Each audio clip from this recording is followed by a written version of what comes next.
할렐루야 샬롬 하고 우리 인사합니다. 할렐루야 샬롬 샬롬 샬롬 샬롬 샬롬.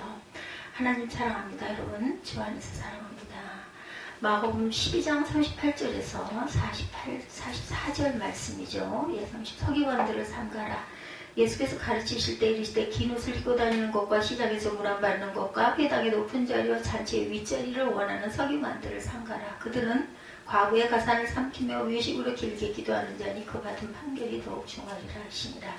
예수께서 헌금함을 대하여 앉으사 무리가 어떻게 헌금함에 돈 넣는가를 보실세 여러 부자는 많이 넣는데 한 가난한 과부는 와서 두 렙도 곧 한 고들란트를 넣는지라. 예수께서 제자들을 불러다 이르시되 내가 진실로 너희에게 이르노니 이 가난한 과부는 헌금함에 넣는 모든 사람보다 많이 넣었도다. 그들은 다 그 풍족한 중에서 넣었거니와 이 과부는 그 가난한 중에서 자기의 모든 소유고 생활비 전부를 넣었느니라 하시니라. 말씀하고 계십니다. 과부의 헌금 우리가 너무 잘 아는 두 렙돈이죠. 예. 매너가 사람을 만든다. manners, 예. make man입니다. make is man. 예. 매너가 사람을 만든다. 영화 킹스맨에 나오는 유명한 대사이네요. 매너를 우리말로 말하면 예의라고 할 수 있겠죠. 그죠? 예라는 것을 여러 가지로 설명할 수 있겠지만 간단하게 설명한다면 사람을 대하는 태도다. 태도는 말하지 않아도 드러납니다. 그죠? 그 사람의 몸에 밴 그거는 어쩔 수가 없더라고요. 그리고 말하는 것보다 더 많은 것들을 태도에서 또한 우리가 느끼기도 합니다. 말의 내용이 아니라 태도를 통해 우리의 마음이 전달되기 때문이죠. 그래서 사람의 됨되면 그 사람의 태도를 통해 평가가 되기도 합니다. 그 사람이 어떤 사람일까 하는 것은 그 사람이 사람을 대하는 태도, 돈을 대하는 태도, 하나님을 대하는 태도를 통해서 알 수 있죠. 그래서 오늘은 우리의 태도는 과연 어떤가? 태도가 사람을 만든다. 아까 제가 그 영어 manners, 멜키스인가요? 멜키스맨 이것처럼 태도가 사람을 만들기도 한다. 사람을 보이기도 하죠. 말씀의 제목을 함께 나눕니다. 우리가 읽은 본문에 이렇게 삶을 대하는 태도가 전혀 다른 사람들이 만나고 있어요. 예수께서 이렇게 극단적으로 다른 사람들을 비교하면서 우리에게 메시지를 오늘 전하고 계십니다. 본격적으로 성경 본문으로 들어가기 전에 먼저 용어 정리를 한번 해보죠. 오늘 두 이야기 공통으로 등장하는 사람이 바로 과부입니다. 과부라는 말은 사전적으로 남편이 죽어서 혼자 사는 여자라는 뜻이죠. 그렇지만 아무리 생각해도 요즘 남편이 잃은 여인에게 대놓고 과부라고 하는 경우는 없어요.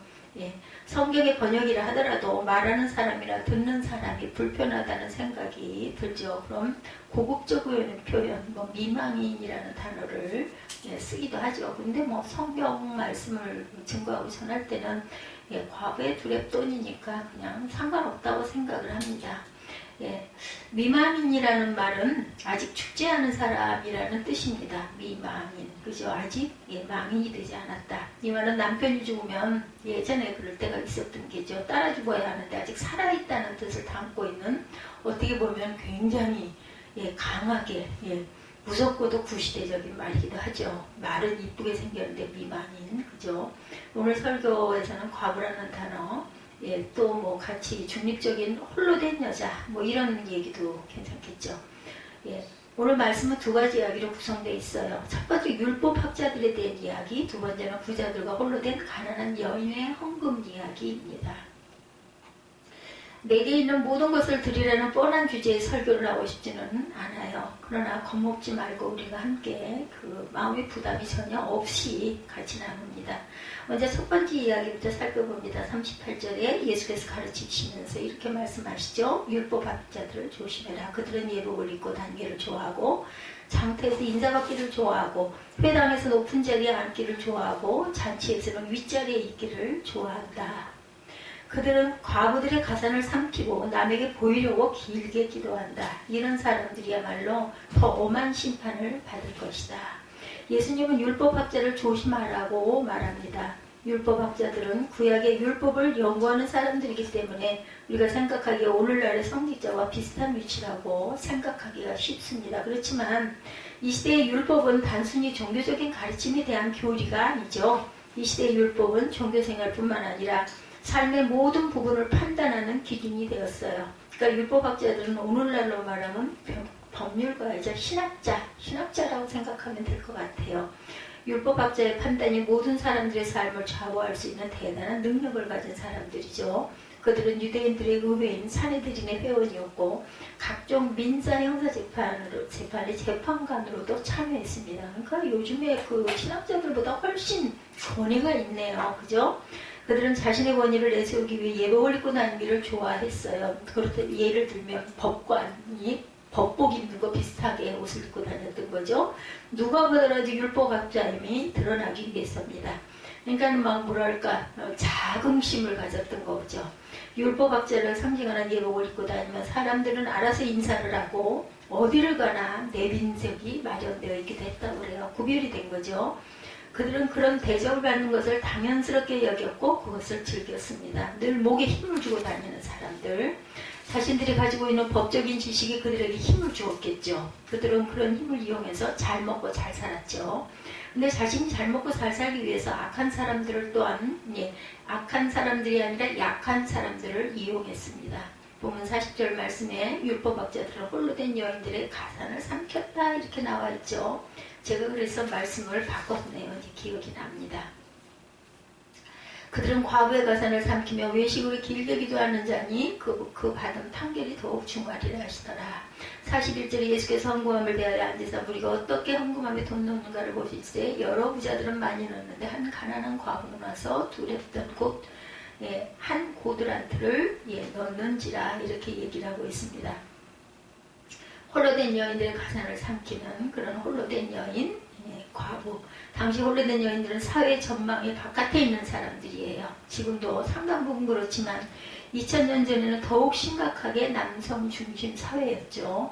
당시 모든 재산의 소유권은 남성들만 가지고 있었고 여성들은 어떤 재산도 상속받을 수가 없었습니다. 여성은 항상 남성들에 속해 있을 때만이 보호를 받을 수 있었다.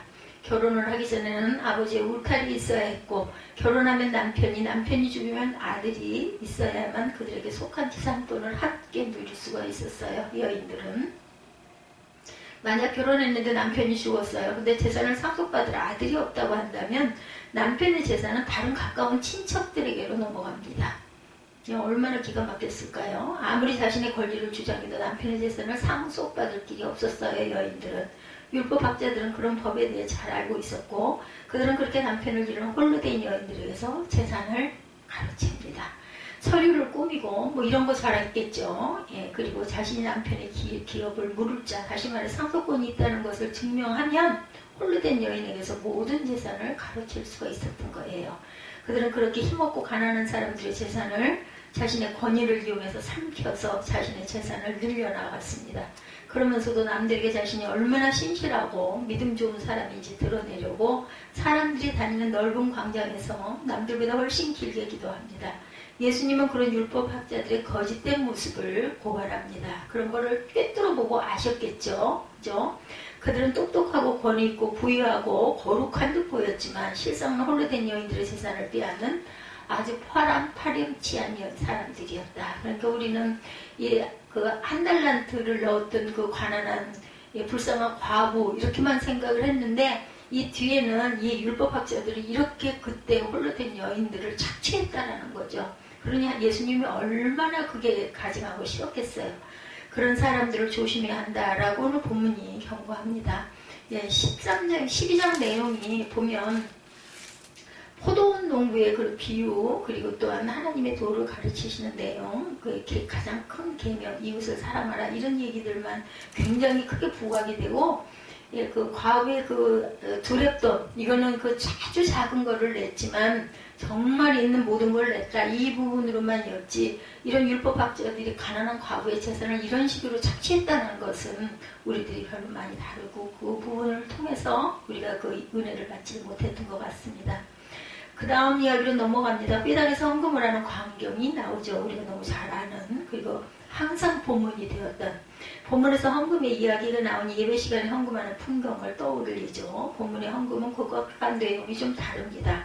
유대교 성전에 가면 성전은 여러 가지 구역으로 나뉘어져 있어요. 각 구역마다 들어갈 수 있는 사람이 제한되어 있습니다.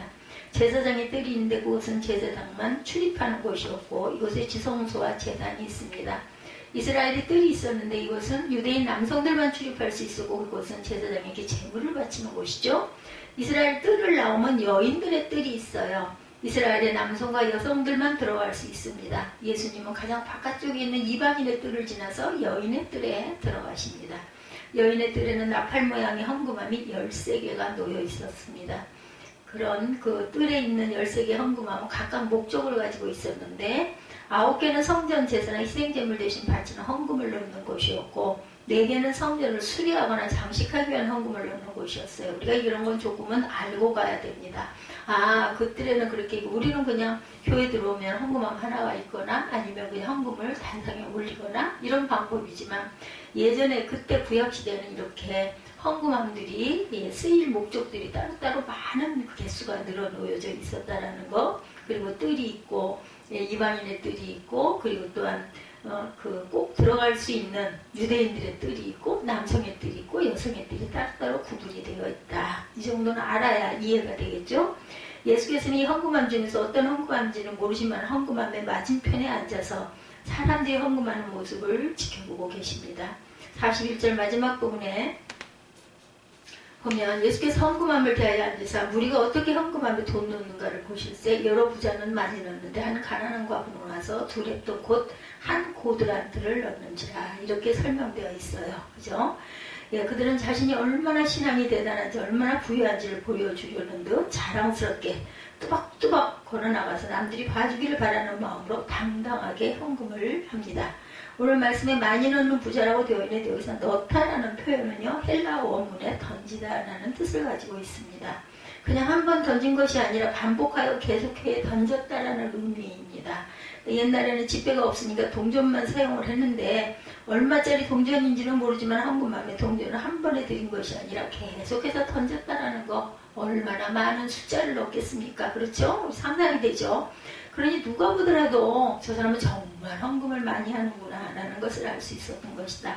우선 유대인이라면 누구든 들어올 수 있는 곳이었고 사람들이 주목을 받기 아주 좋은 장소였습니다. 어쩌면 부자들은 그곳에서 엄청난 돈을 헌금하는 동안 주변에서 자신을 향해 들리는 감탄과 칭찬과 부러움의 탄성을 즐겼겠죠. 더 거드름을 피고 더 천천히 넣었을 것 같아요. 이 헌금 넣는 시간이 엄청 걸렸겠네요. 그 많은 사람들이 헌금해야 합니다. 헌금을 넣었으니.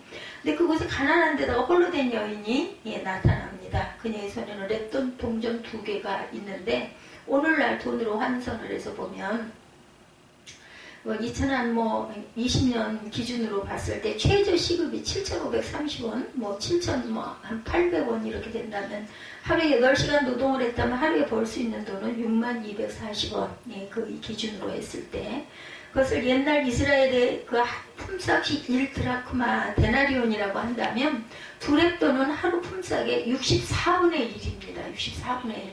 그러니 8만 원이라고 치고 8만 원이 64분의 1이면 그거 얼마일까요? 그죠? 예. 8만 원에 10분의 1이면 8천 원이고 100분의 1이면 800원이에요. 그렇죠? 그러니까 한 1,000원 정도? 그죠? 정말 슬픈 것은 이 돈은 여인이 가지고 있는 전 재산이었다.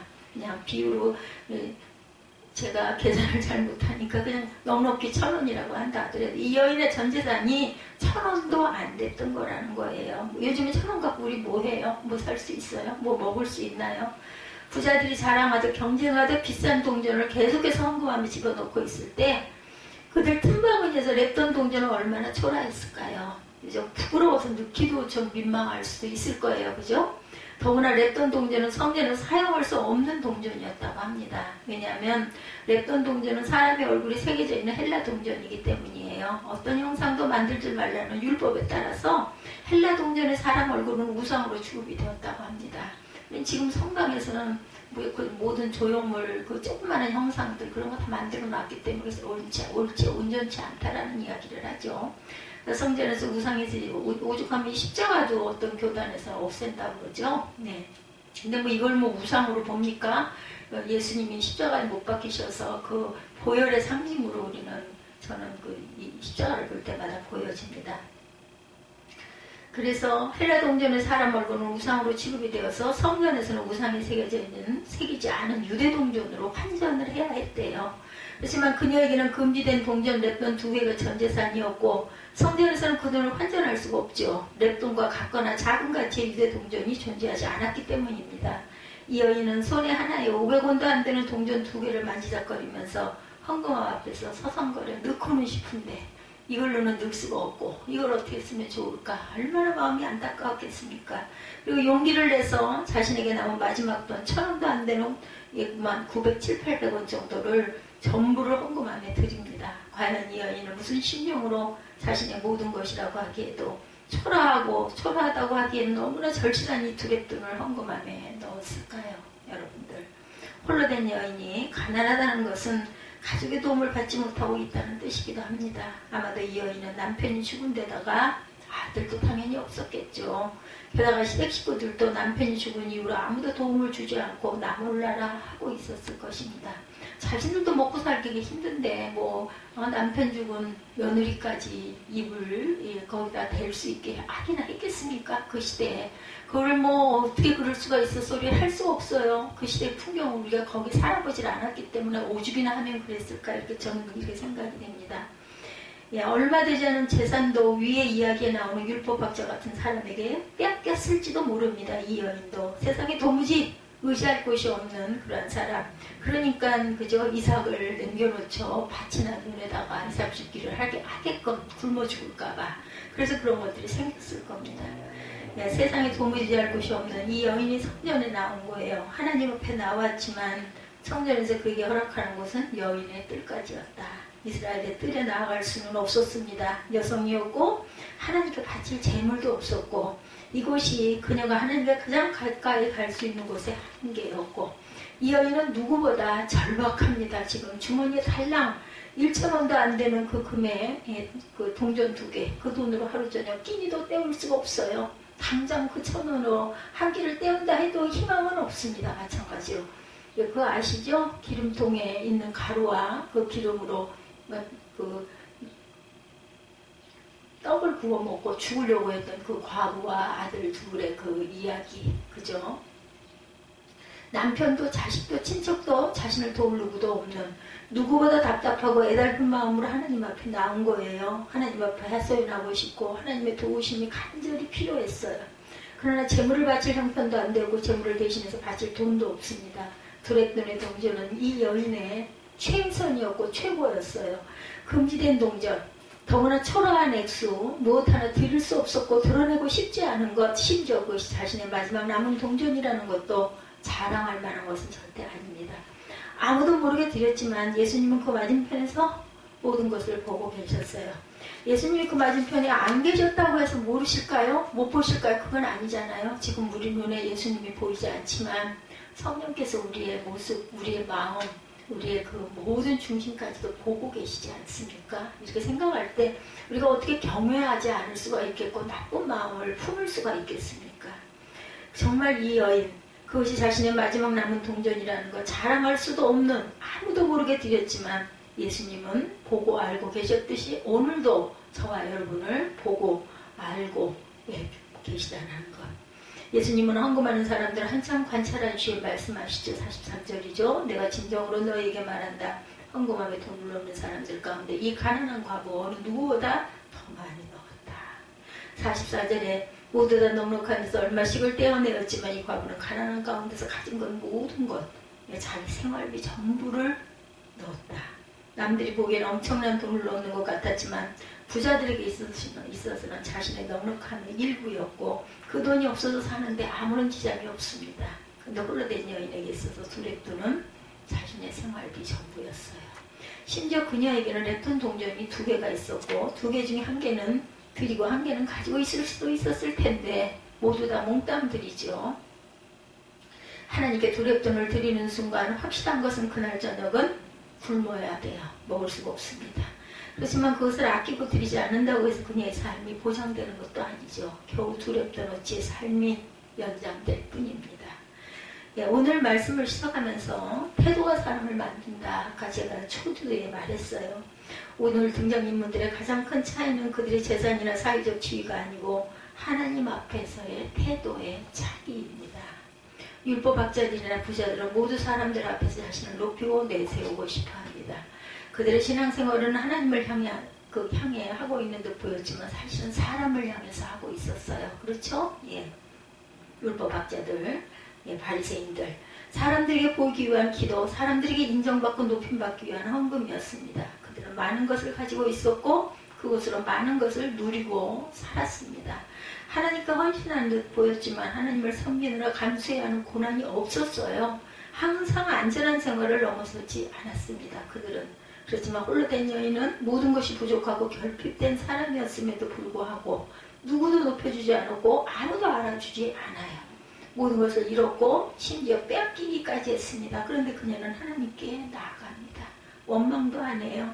하나님 나 아시면서 왜 그렇게 하셨어요? 그럴 수 있을 텐데도 원망도 안 합니다. 사람들 눈을 피해 그렇지만 지극히 겸손하게 하나님께 자신의 존재를 모두 다 온전히 다 드립니다. 내가 가진 모든 것을 하나님께 걸어봅니다. 그 여인도 두렵돈을 놓으면서 기도했겠죠. 자신의 처지 나 어떡해요. 이제는 굶어 죽게 생겼어요. 이런 말을 마음으로 하지 않았을까요? 그죠? 마음을 감찰하신 하나님은 아마 아실 겁니다. 내가 할 수 있는 한 최선을 다해서 하나님께 보이고 내 삶에 도무지 희망이 보이지 않게 하나님께 온 힘을 다해 아마 마음으로 외쳤을 겁니다. 그녀가 마지막 남은 두렵돈을 하나님께 드리면서 이 예물로 하나님을 기쁘시게 할 것이라고 기대했을까요? 아니에요. 그죠? 오히려 송구했을 겁니다. 죄송하고 그냥 그거라도 하자는 마음이었겠죠. 이거밖에 없으니까. 할 수 있는 것이 그것밖에 없기 때문에. 예수님은 헌금하는 사람들을 보셨지만 그들이 얼마나 냈는지는 보시지 않았어요. 그들의 액수에서 얼마의 비율을 내셨느냐 따진 것도 아닙니다. 이들은 성전에 와서 과연 누구를 의식하는가, 사람들을 의식하는가, 하나님을 의식하는가, 이거를 보셨을 것입니다. 예수님은 모든 이들에게 항상 우리의 모든 것을 드리라고 요구하는 것은 아니에요. 예수님은 왜 헌금함 앞에 자리를 잡고 바라보신 것은 사람들의 태도, 우리 마음의 자세를 보신 것이죠. 그것을 다른 말로 정성이라고 합니다. 태도를 보시는 겁니다. 정성이란 말을 국어사전에서 찾아봤어요. 온갖 힘을 다하려는 참되고 성실한 마음, 이렇게 되어 있더라고요. 하나님 앞에서 온갖 힘을 다하려는 참되고 성실한 마음, 그것을 보신 것이라는 것. 오늘 말씀에서 유일하게 칭찬을 받은 사람은 홀로 된 여인, 힘이 없는 과부, 가난한 과부입니다. 아무도 자신을 돌보지 않았고 누구의 관심도 받지 못하던 여인, 세상에 가장 외롭고 불쌍해 보였던 이 여인을 예수님은 보고 계셨다. 예수님은 그 여인을 따로 불러 세우지 않습니다. 그녀는 아마도 황급히 도망가듯 그 자리를 떠났을 것입니다. 예수님은 그녀가 떠난 자리에 제자들을 부르시고 그 여인의 이야기를 들려줍니다. 여인의 딱한 사정을 이야기하고 감추고 싶었던 부끄러운 두렵던 이야기를 합니다. 그리고 칭찬합니다. 그 여인의 다음 이야기를 알 수는 없죠. 여인의 삶이 어떻게 되었는지 성경의 관심사가 아닙니다. 중요한 것은 그녀의 헌신을 예수께서 지켜보셨다라는 거죠. 여러분들 오늘 말씀에서 가장 중요한 것, 누가 얼마를 드렸고 누가 몇 퍼센트를 드렸으나가 아니죠. 주님이 보셨다는 것, 그거 하나면 충분합니다.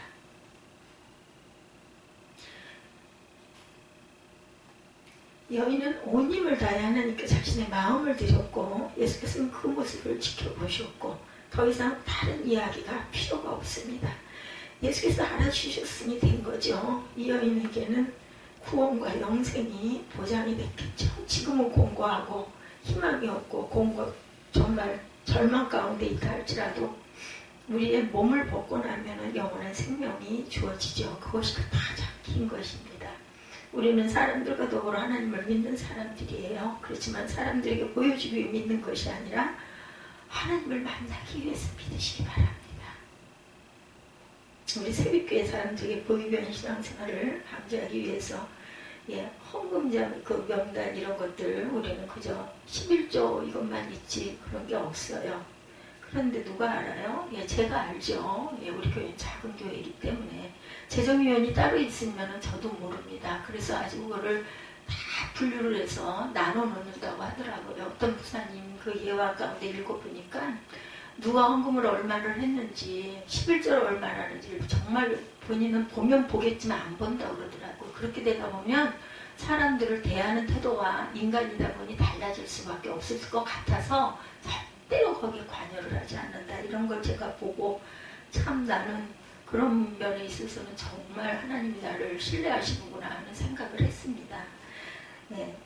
그 재무부, 그 교회들은 전부 그런 데가 있어요. 헌금 통계. 예, 제가 그 전에 다니던 교회도 그 통계가 이렇게 나와 있는 걸 제가 본 기억이 납니다. 그로 인해서 저와 여러분을 향한 어떤 선입견을 가져서는 안 되겠죠. 모두 최선을 다해 힘쓰시는 것, 이 교회에서 이렇게 봉사하시는 분들 다들 애쓰십니다. 네, 두랩돈을 만지작거리는 심정으로 헌금 시간이 괴로울 때 저도 지난 날 중에 있었습니다. 이게 너무 작아서 이거 어떡하나. 신학교 다닐 때 특히 그랬어요. 그 신권을 바꿔가지고 우리 그 지방에서 파견되는 교회들 가가지고 예배가 있었거든요. 그러면은 주일마다 가서 예배를 드려야 되고 헌금을 해야 되고 가서 또 봉사도 해야 되고 한 달에 2번인가 몇 번인가 있었던 것 같아요. 근데 우리 교회도 너무너무 어려운데 제가 담임을 할 때 학교를 다녔으니까 그래서 신권을 정성으로 3,000원을 그걸 해가지고 신권을 봉투에다 넣어서 기도 제목을 써가지고 드렸는데 보니까 거기를 계속 몇 달을 가게 됐어요. 그 교회를 지금도 있지를 않습니다. 저기 그 뭐 어디죠? 그 저기 그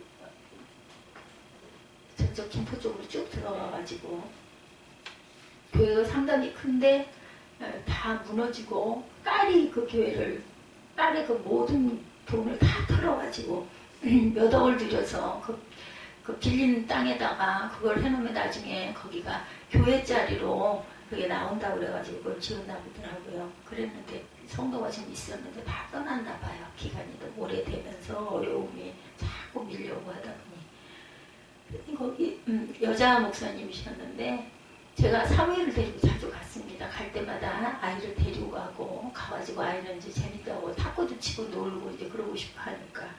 그러니까 탁구공이 너무 갖고 싶어 해서 탁구공 하나를 달라고 그랬더니 아주 쌀쌀맞게 개척교회에 있는 거 가져가면은 혼나 뭐 이런 식으로 얘기를 하고 굉장히 나한테 적대적이고 쌀쌀해서 내가 헌금을 다른 학우들은 아마 10,000원씩 드릴 텐데 3,000원을 신권을 내간에는 정성으로 드린다고 드린 게 맨날 3,000원이냐? 아마 이런 마음이 드신 건 아닐까. 굉장히 죄송하고 부끄러운 생각. 그래도 정성이 중요한 게 아닌가. 나도 사실은 이런데. 이런 생각을 했던 기억이 납니다. 하나님은 아시겠죠? 여기 지금 두렵던 얘기라 좀 잊어버렸던 기억인데 생각이 언뜻 나서 말씀을 드립니다. 모두 다 최선을 다해서 힘쓰죠. 누구나. 그죠? 하나님 은혜를 받은 뭐 신학을 하시는 분들이나 아니면 집사님이나 성도님들이나 그렇죠. 또 요즘에는 평신도 선교사들도 굉장히 많고 얼마나 귀한 일을 많이 하시는 분들이 많은지 몰라요. 여러분 중에 두렵돈을 만지작거리는 심정으로 헌금 시간이 괴로웠던 지난날 저는 참 그래서 그게 괴로웠습니다. 아예 안 드릴까 하는 생각도 들지만 헌금을 안 할 수는 없으니까.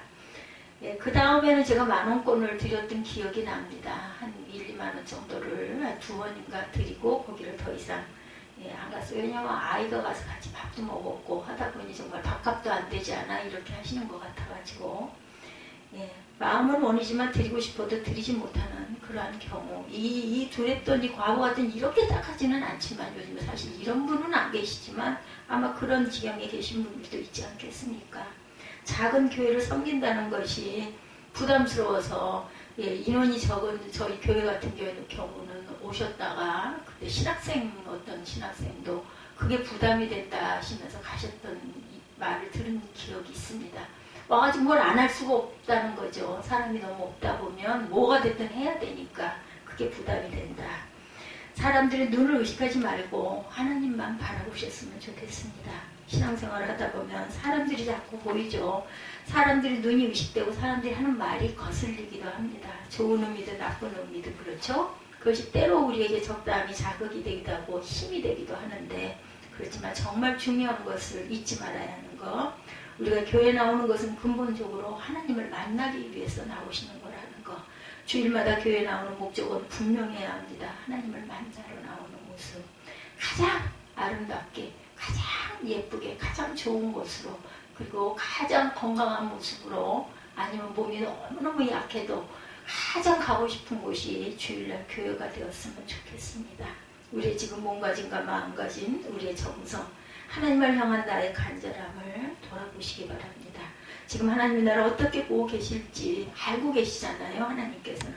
사람이 뭐 오해하거나 뭐 잘못 보는 건 상관이 없습니다. 근데 그것도 마음이 아프죠. 나는 사실 그렇지 않은데 억울할 때가 많습니다. 그런데도 불구하고 하나님께서 나를 그렇게 보시지는 절대로 않으니 우리가 살 수 있는 것이죠. 믿음은 그런 거룩한 상상력에서 출발합니다. 예, 하나님은 오늘도 우리 예배를, 우리의 드린 예배를, 우리의 눈물을 지켜보고 계십니다. 사람 바라보지 마시고 하나님만 보고 나아가십시다. 근데 우리 교회 같은 경우는 사람 바라보지 않아도 되세요. 빈 성전에 오셔도 하나님은 하나님의 영은 계시니까 내가 예배드리러 왔고 말씀 보러 왔으니까 기도하러 왔으니까 하나님이 바라보시죠.